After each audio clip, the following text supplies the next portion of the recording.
Just made a raise with our lowest of our range, ace 10 of clubs under the gun.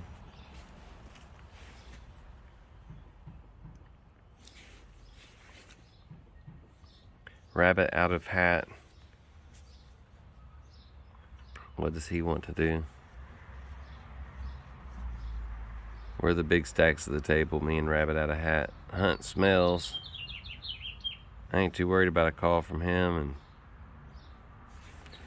see how many big blinds we have. 56. He's got 30. So it's a good flop for us to bet. Quarter pot, 6,400.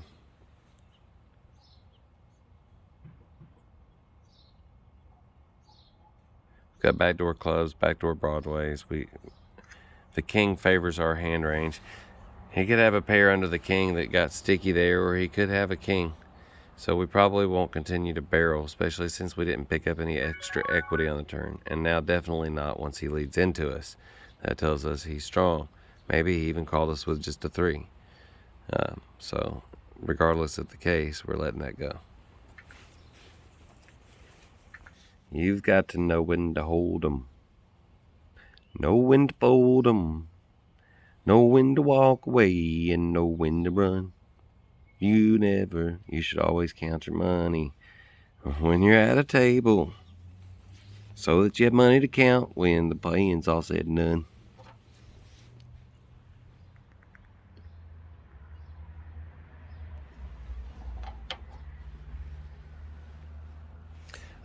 Min raise from the button with a 10 deuce.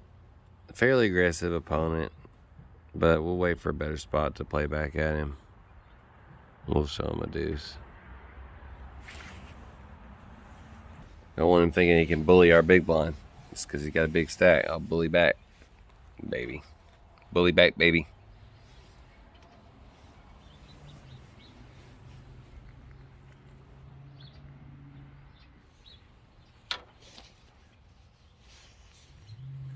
Raised to 10.5K. Rabbit out of hat. Obviously, we're not doing anything here. Not that interesting, but it could get interesting. There's interesting. We're obviously going to be throwing our hand away momentarily.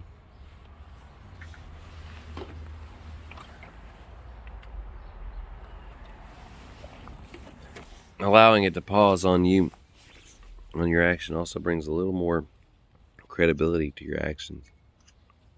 So when you make a bet, people think about it a little more seriously. And that's what you want.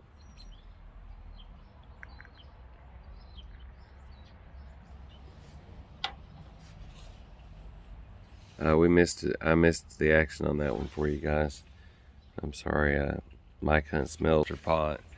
Here, we'll get it loaded up in the replayer so you guys can see what happened. Give me just a minute. Here also, we've got an ace jack. This guy just lost a monster pot. Could be on tilt. I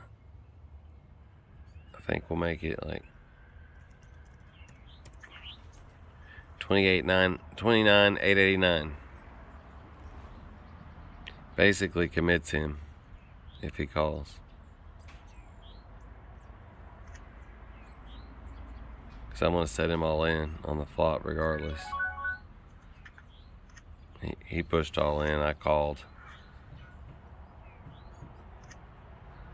And he got lucky.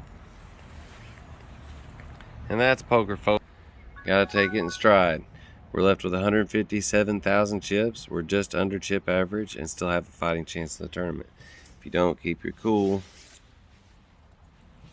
what are you gonna do? He called a re-raise with a king 10, flopped a flush draw, and decided to jam into me. He was committed anyway. I was putting him all in, whether he pushed or whether I put him all in. So I had to call, and it turns out I was a favorite after the turn. It was probably about even money when I called, and then I was a favorite after the turn.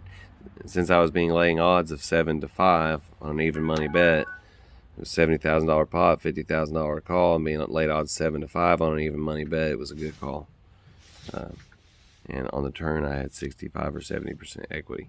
So Don't get mad when you haven't made a mistake. Get mad at yourself if you're playing badly. Moral of the lesson.